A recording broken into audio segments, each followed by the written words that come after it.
लेने के लिए लोगों के हाथ पर, उंगली पर स्याही लगा दी। हमें आपको सबको मिलकर के सावधान रहना पड़ेगा, वोटर लिस्ट भी ठीक रखनी पड़ेगी और समय पर जब वोट पड़ेगा उसके लिए भी ध्यान देना पड़ेगा। बड़े पैमाने पे बैलेट वोटिंग होने जा रही है, उस पर भी ध्यान देना पड़ेगा। अभी सिलेंडर नजर नहीं आ रहा भारतीय जनता पार्टी को, सोचो लाल रंग का सिलेंडर भारतीय जनता पार्टी को नजर नहीं आ रहा, उसकी कीमत कहां पहुंचा दी।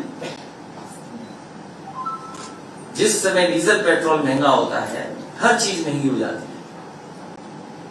ये वही भारतीय जनता पार्टी के लोग जो दिल्ली में बैठ करके $5 ट्रिलियन की इकोनॉमी की बात कर रहे थे, भाई हमारे मुख्यमंत्री जी भी कह रहे थे $1 ट्रिलियन की इकोनॉमी हो जाएगी।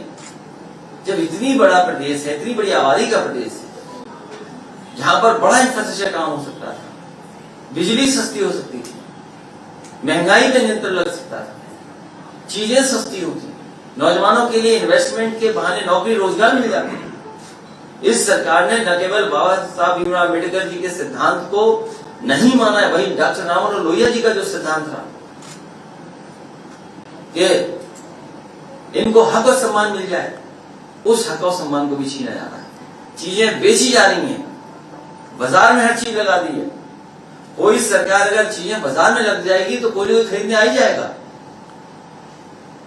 सब कुछ बेचना चाहती है सरकार, और ये सरकार बनी रही तो हो सकता है सब कुछ बेच करके सरकार को भी आउटसोर्स करके छोड़ के चले जाए। और थोड़ा बहुत अगर सहयोग और भारतीय जनता पार्टी ने बेईमानी न की होती तो आपका लखनऊ में तो नहीं, दिल्ली में घर परमानेंट हो गया होता। लेकिन भारतीय जनता पार्टी ने बेईमानी की, बड़े पैमाने पर लोगों के ठप्पा लगा दिया, पैसे लेकर के वोट खरीदने का काम भारतीय जनता पार्टी ने किया। चंदौली लोकसभा में बड़ी संख्या में भारतीय जनता पार्टी के समर्थकों ने वोट लेने के लिए लोगों के हाथ पर, उंगली पर स्याही लगा दी। बताओ, ये वही बात है। इसलिए हमें आपको सबको मिलकर के सावधान रहना पड़ेगा, वोटर लिस्ट भी ठीक रखनी पड़ेगी और समय पर जब वोट पड़ेगा उसके लिए भी ध्यान देना पड़ेगा। बड़े पैमाने पे बैलेट वोटिंग होने जा रही है, उस पर भी ध्यान देना पड़ेगा। मुझे उम्मीद है कि जहां आपको दिल्ली में परमानेंट घर मिल जाता, लखनऊ में परमानेंट अभी आपकी किराए पे कार्यालय है, यहां सरकार बनाइए, परमानेंट कार्यालय पाइए। आप बाबा मुखर्जी जी को चुनाव नहीं लड़ना चाहिए, वो जा रहे हैं, जाने वाले से क्या लेना देना। आप चुनाव लड़ेंगे? समाजवादी पार्टी ने तय किया है और समाजवादी पार्टी तय करेगी, और मैदान में चुनाव जब होगा तो चुनाव में होंगे मैदान में। ये क्या बात हुई, आप क्या कह रहे हो? क्यों करे कॉन्टेस्ट? मैं तो कहूंगा ना कि दोबारा किताबें पढ़ लें, दोबारा किताबें पढ़नी चाहिए।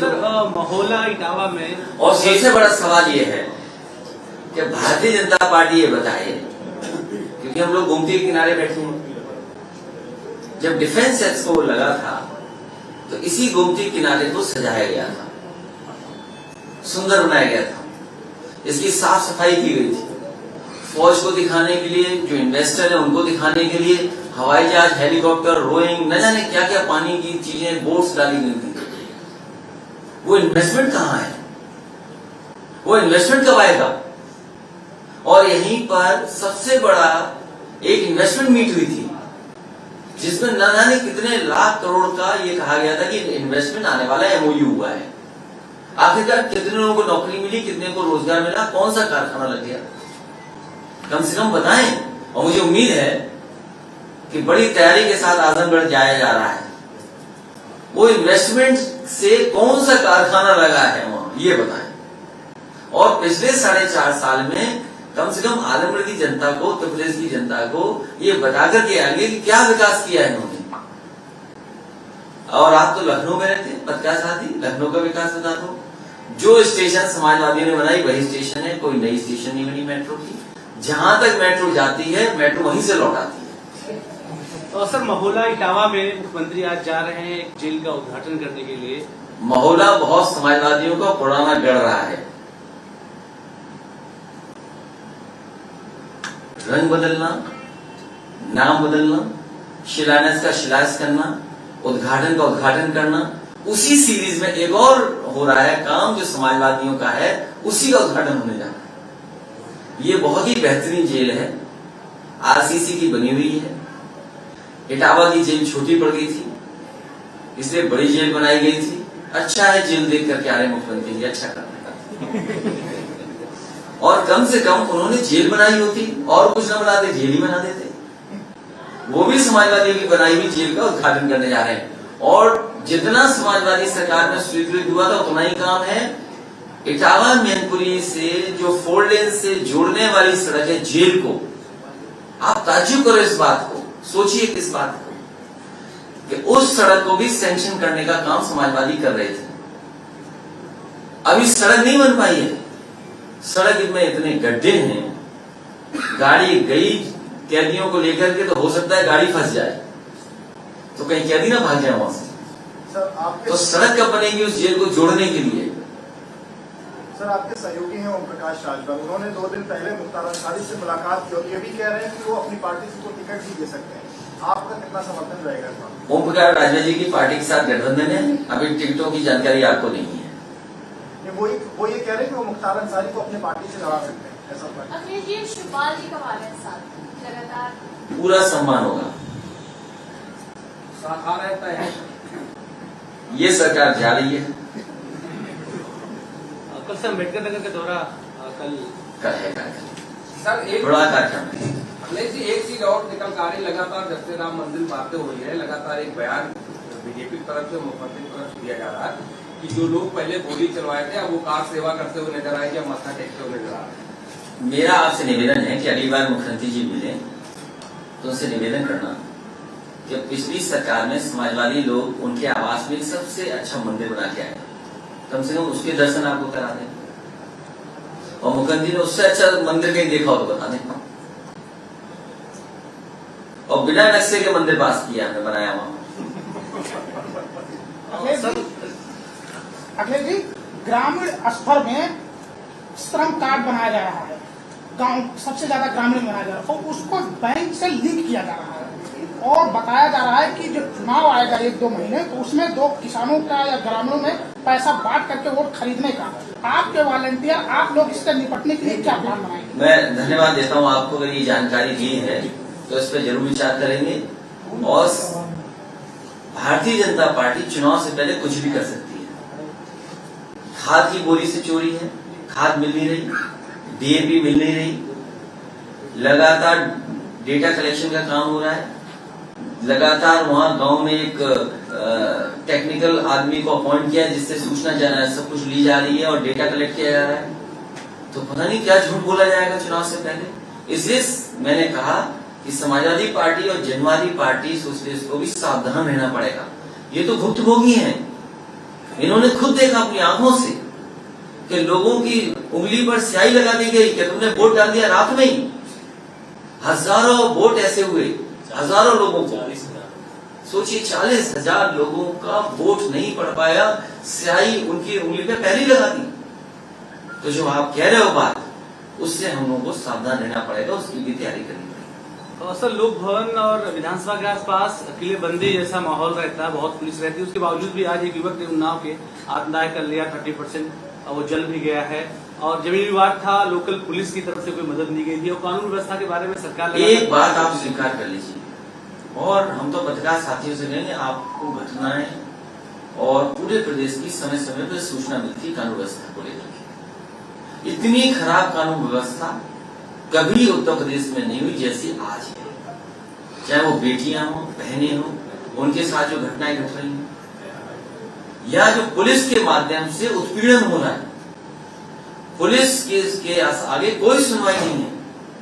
और इसी तरह कस्टोडियल डेथ सबसे ज्यादा उत्तर प्रदेश में हुई है। नेशनल ह्यूमन राइट कमीशन ने सबसे ज्यादा नोटिस उत्तर प्रदेश को दी है। और इस तरह की घटना चाहे मुख्यमंत्री कार्यालय हो, मुख्यमंत्री का ऑफिस हो, लोग न्याय के लिए आत्मदाही हैं। पहली बार जान नहीं गई है, न जाने कितने पीड़ित जिन्हें न्याय नहीं मिला जिला स्तर पर, वो मजबूरी में यहाँ लखनऊ आते हैं मुख्यमंत्री आवास में कि उन्हें कहीं न्याय मिल जाएगा। लेकिन न्याय देने वाला कौन है?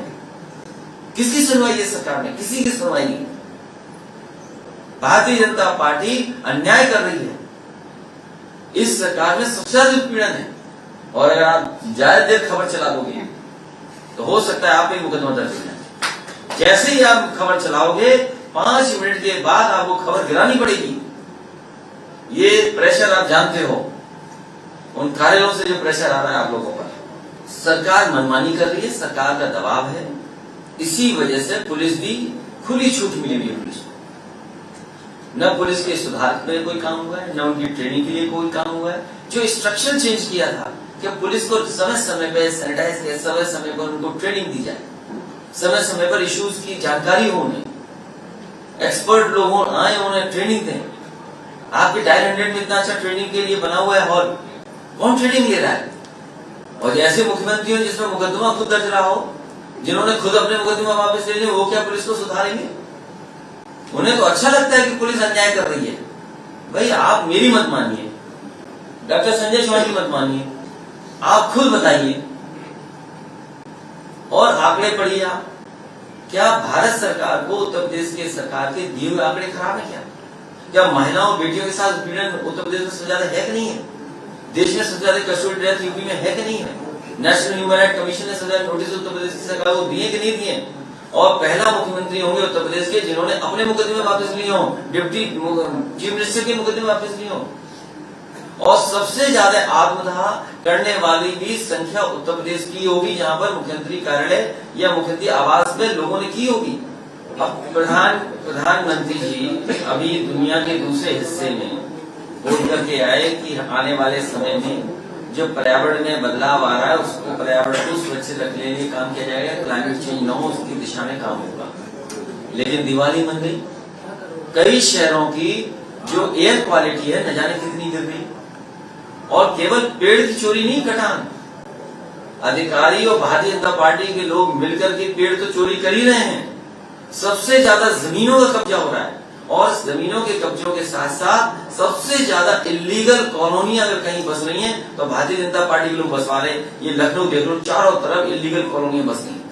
आज हवाई जहाज से मैं देख रहा था, जैसे ही लखनऊ घुसते हैं आप पूरी इलीगल कॉलोनी दिखाई दे रही है। ये सरकार जो दावा करती थी कि भू माफियाओं से जमीन छीन ली, कम से कम आपको तो बता दें, हमारे पत्रकार साथियों को बता दें कि जो जमीन भू माफियाओं से छीनी गई है वो जमीन कहाँ है?